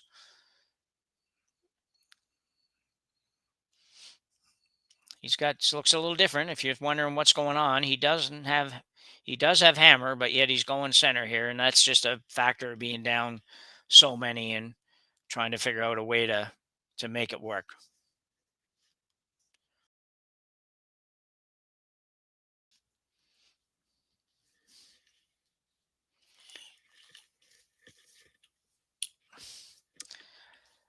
So Reid's unable to remove those yet or move those at all, really. I guess, sorry, you could move them a little bit, but that wouldn't really benefit him. He'd just be putting them on the corners, which is probably where Jonathan Beuk would be quite happy to have them if they had to move. So coming around,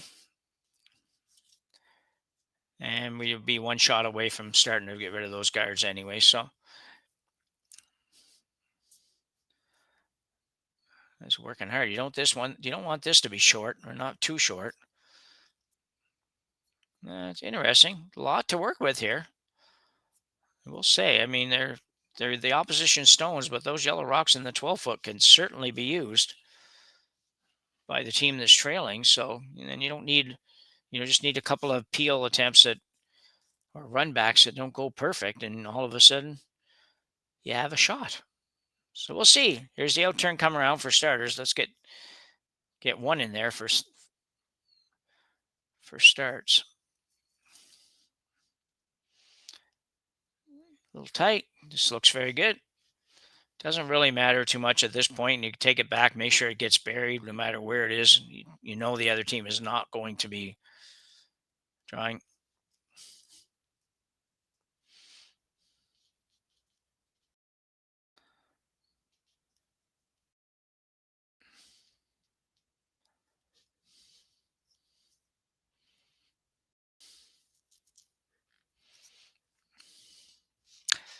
Yeah, good peel.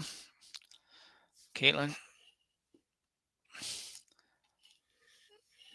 Both teams have played pretty well. It's just been a few misses early, obviously, by Team Beuk that ended up being a 4-0 deficit. But since then, both teams played pretty well. Just, as I mentioned last time, a couple of the misses that Team Beuk has had that were big misses. Like they missed by a lot on some of those draws. But for the most part, it's not been a bad game. Reid himself has certainly played very well. Game beside us, I see, is tied up at 6 playing the 8th end. I'm not sure who's playing in that, but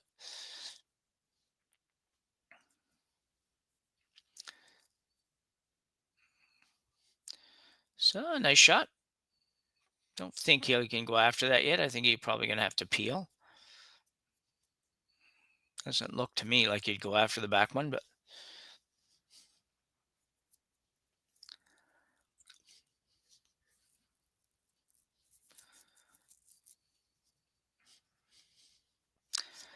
so going out, BJ Neufeld now will rip that off.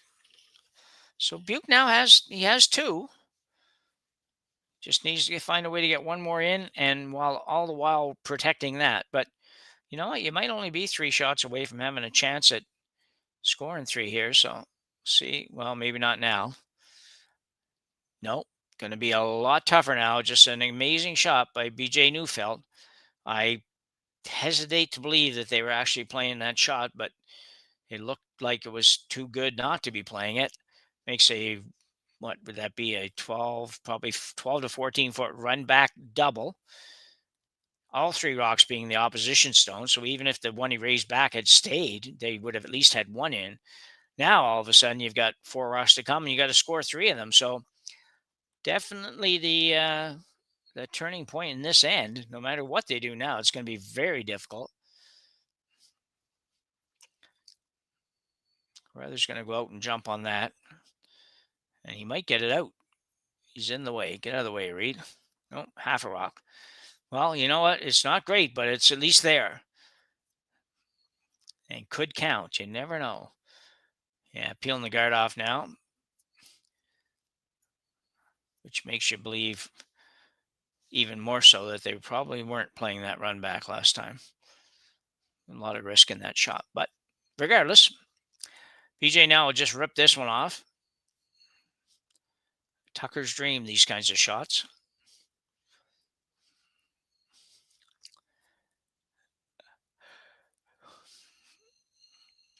Well, that might probably help Beuk more than helps anybody. At least brings the possibility of coming around the guard here. Get one miss from Reid. Maybe make a double. Maybe sit 3. We'll see. Lots of maybes.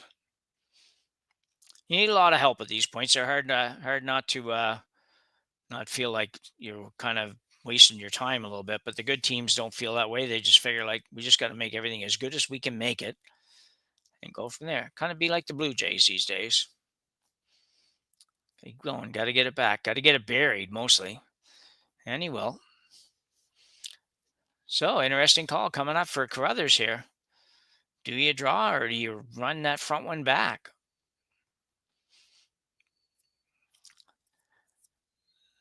He's going to draw. So, like I said, you ever get one miss, one rock that comes up a foot short or goes a couple feet long and slides on by, one double and you're sitting 3. It doesn't take much. Now, mind you, he's still got some stuff that has to go right here. Carruthers still has 2 rocks. He has 2 rocks, so Reid would be able to make a double as well somewhere and end this thing probably. And all of that's predicated on him not even making this shot, which so far, last end he put 2 rocks right on the button basically. So chances are he's going to be pretty close on this.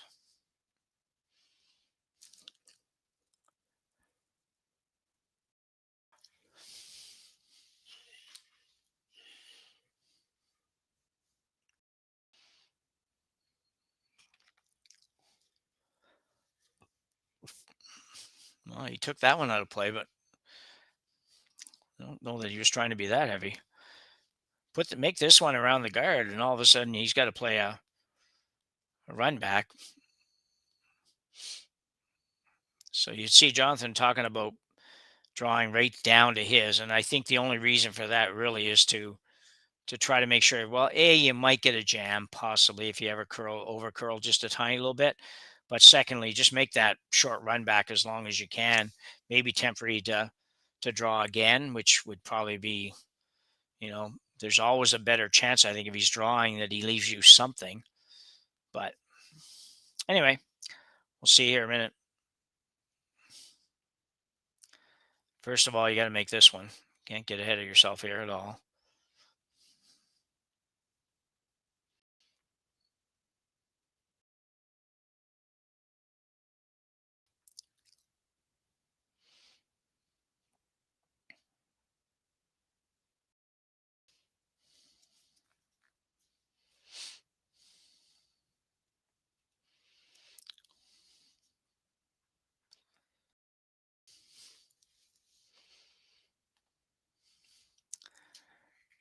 And this is going to be okay. Needs to curl a little more, though, I think. Just a little bit heavy. But basically accomplish what you're trying to accomplish, I think. I don't think Reid will be able to play anything here that with weight. I think it's going to be throw the same shot he just threw.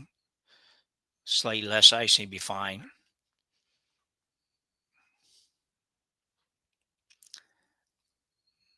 What I do know is when you're after 3 coming home, even without the hammer, you're not really expecting to have to play a draw or not hoping to play a draw around a guard with the other team sitting 2 in pretty nice shape at this point. Usually hoping you're just going to have to whack something. Here we go. Reid Carruthers, chance to put an end to this one, basically. Puts it in there in the right spot. There's really no way for Jonathan Beuk to score 3. But you ever throw this, you throw the same weight you just threw and bounce off by a little tiny bit. It's not going to be good. Looking at another option now. Carruthers got down there. I think he thought he had saw more of that rock in the house maybe than what he initially thought. So he's coming back to talk about it. We'll see what he ends up with here. Just a reminder while they are chatting about it that we are back with you again at 2 p.m. Eastern and 7:30 p.m. Eastern with Dunstone and Epping this afternoon, not playing each other, but both of them are in the draw this afternoon, and we will be covering both of their games. Who's on with you at that game? We've got the Harndens, Eric and Al, bringing you one of those games, and Dave Schmel and Rory McCusker will bring you the second game.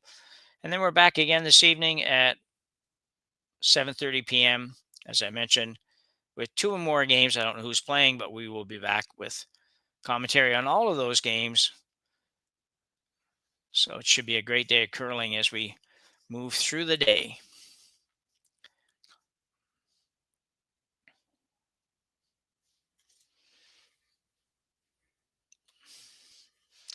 Carruthers is playing interesting here. He's playing just I think probably like maybe a hack weight shot at this. Looked a little in out. That might not be a great thing. Try to make it move a little bit here now. Caitlin Schneider is, he's going to be okay, I think.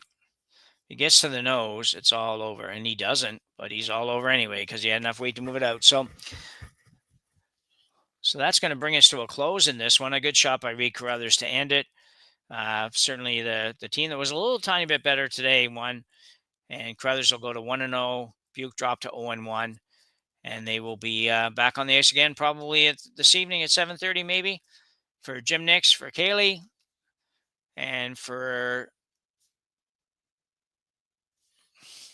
everyone involved with Curling Stadium. Thanks for joining us, and we'll see you again as the day moves on. Bye for now. Live curling rocks. And this November, the best in the world are coming to Tahoe. Get your seats now at gsoctickets.com. But hurry, early bird pricing.